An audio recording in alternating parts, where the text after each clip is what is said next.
भक्तजनों, माताओं बहनों, सादर जय श्री कृष्ण। हमारे YouTube चैनल में आप सभी का बहुत बहुत स्वागत है। मैं हूं आपके साथ आचार्य धर्मेंद्र शास्त्री। सबसे पहले आपको और आपके पूरे परिवार को चैत्री नवरात्रि की बहुत बहुत शुभकामनाएं और बधाइयां। माता रानी का भरपूर आशीर्वाद आपके जीवन पर सदैव बना रहे। आप तथा आपका पूरा परिवार स्वस्थ रहे, व्यस्त रहे, मस्त रहे, उन्नति करे, प्रगति करे, आगे बढ़े तथा जीवन के समस्त संकटों और समस्याओं का निदान आपको प्राप्त होता रहे और आप पूरे परिवार के साथ में सुखी रहें।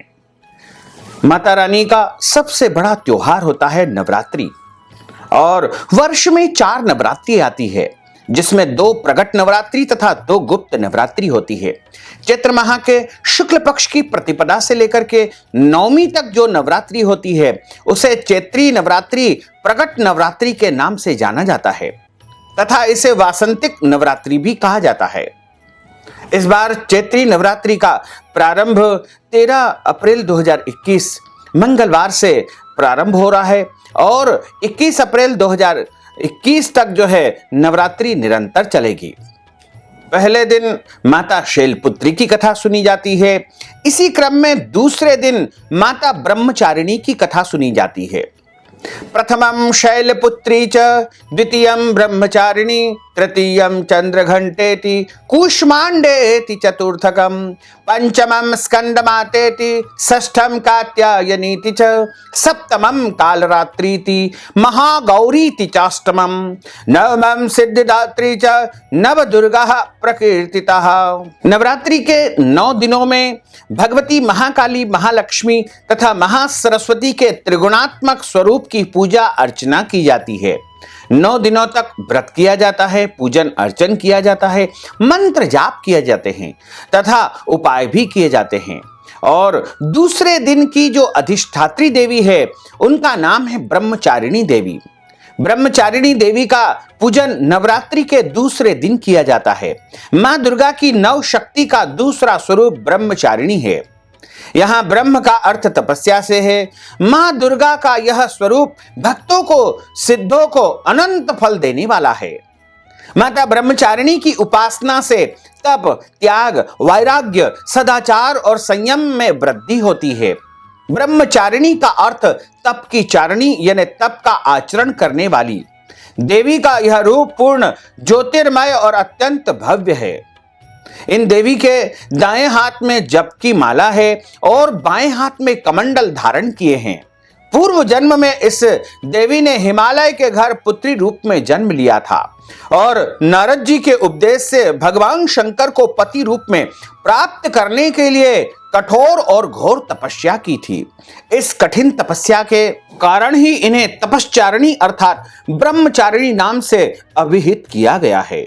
1000 वर्ष तक इन्होंने केवल फल फूल खा करके बिताए और 100 वर्षों तक केवल जमीन पर रह करके शाक पर निर्वाह किया।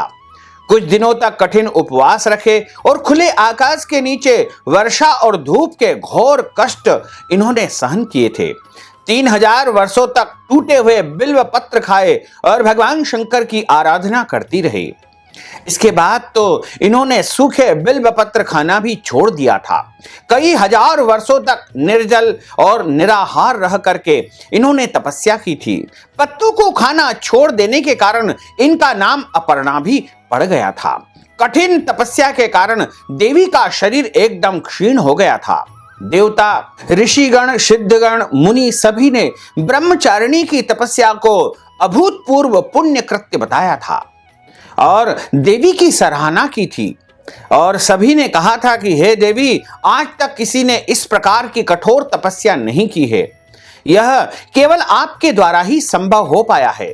आपकी मनोकामना अवश्य ही परिपूर्ण होगी और भगवान चंद्रमौलीश्वर, भगवान भोलेनाथ आपको पति रूप में जल्द ही प्राप्त होंगे। अब तपस्या छोड़ करके अपने घर को लौट आओ। जल्द ही तुम्हारे पिता तुम्हें बुलाने आ रहे हैं। इस देवी की कथा का सार यह है कि जीवन के कठिन संघर्षों में कभी भी मनुष्य को विचलित नहीं होना चाहिए। अपने कर्म पर, अपने कार्यों पर हमेशा विश्वास करते हुए उसे जीवन में आगे बढ़ना चाहिए। लेकिन कई बार क्या होता है कि मनुष्य को सफलता प्राप्त होने लगती है और वह कर्म करना छोड़ देता है। इसी कारण से उसको सफलता नहीं मिल पाती है। इसलिए कभी भी फल की अपेक्षा न करते हुए निरंतर मनुष्य को कर्म करते रहना चाहिए और कठोर से कठोर काम करते हुए जीवन में आगे बढ़ना चाहिए। मां ब्रह्मचारिणी देवी की कृपा से मनुष्य को सर्व सिद्धि की प्राप्ति होती है। मां दुर्गा के दूसरे स्वरूप की इस दिन पूजा की जाती है और इनका नाम ब्रह्मचारिणी है। और ब्रह्मचारिणी की उपासना बड़ी ही सरल और सहज है। माता ब्रह्मचारिणी का पूजन करने के लिए आपको सबसे पहले इनको जल से स्नान कराना चाहिए। उसके बाद इनको पंचामृत यानी दूध, दही, शहद, शक्कर, घी से स्नान कराना चाहिए। उसके बाद शुद्ध जल इनको चढ़ाएं। उसके बाद वस्त्र आदि अलंकार वस्तुएं इनको चढ़ाएं। उसके बाद माता ब्रह्मचारिणी को चंदन या कुमकुम का तिलक लगाएं। उसके बाद इनको अक्षत चढ़ाएं और अक्षत के बाद इनको पुष्प चढ़ाएं। माता ब्रह्मचारिणी चूंकि तपश्चारिणी का स्वरूप है और इन्हें भी सफेद पुष्प सर्वाधिक प्रिय होते हैं। इसके अलावा ब्रह्मचारिणी जी को बिल्व पत्र सबसे अधिक प्रिय होते हैं।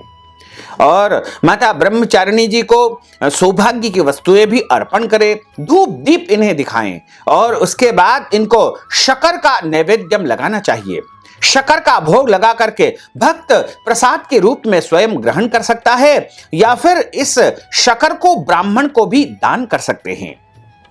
और माता ब्रह्मचारिणी का पूजन अर्चन करने के पश्चात इनके मंत्र का जाप करना चाहिए। ब्रह्मचारिणी जी का जो बीज मंत्र है वह इस प्रकार है: ओम ह्रीं श्री अंबिकाये नमः, ओम ह्रीं श्री अंबिकाये नमः, ओम ह्रीं श्री अंबिकाये नमः, ओम ह्रीं श्री अंबिकाये नमः। इस प्रकार माता ब्रह्मचारिणी जी के मंत्र का जाप करें और इनसे प्रार्थना करें कि हे जगदम्बा, हे माता रानी, हमारे पूरे परिवार में सुख, शांति, समृद्धि प्रदान करो और हमारे द्वारा जाने अनजाने में कोई अपराध हो गया हो तो उसे आप क्षमा करो। और हमने जिस भावना से आपकी पूजा की है, अर्चना की है, आपका आवाहन किया है, आपका पूजन किया है, आपकी सेवा की है, उसको आप स्वीकार करो। और हम तो कलयुग के प्राणी हैं और हम आपकी क्या सेवा कर सकते हैं। हमारे पास जो भी सामर्थ्य है, जो भी शक्ति है, जो भी ज्ञान है, उसके अनुसार हे जगदम्बा, हे माता रानी, हमने आपकी आराधना की है, आपकी सेवा की है। हमारी इस सेवा में कोई भी जाने अनजाने में त्रुटि हो गई हो तो उसे क्षमा करें। इस प्रकार भगवती ब्रह्मचारिणी से क्षमा प्रार्थना करके उनको प्रणाम करें। बोलिए ब्रह्मचारिणी माता की जय, जगदम्बे मात की जय, गजानंद गणपति भगवान की जय, भोलेश्वर भगवान की जय। धर्म की जय हो, अधर्म का नाश हो, प्राणियों में सद्भावना हो, विश्व का कल्याण हो, सनातन धर्म की जय हो, गौ माता की जय हो, नगर बस्ती की जय हो, आज के आनंद की जय हो, कल के आनंद की जय हो, परसों के आनंद की जय हो, बरसों बरसों के आनंद की जय हो। ओम नमः पार्वती पते, हर हर महादेव हर।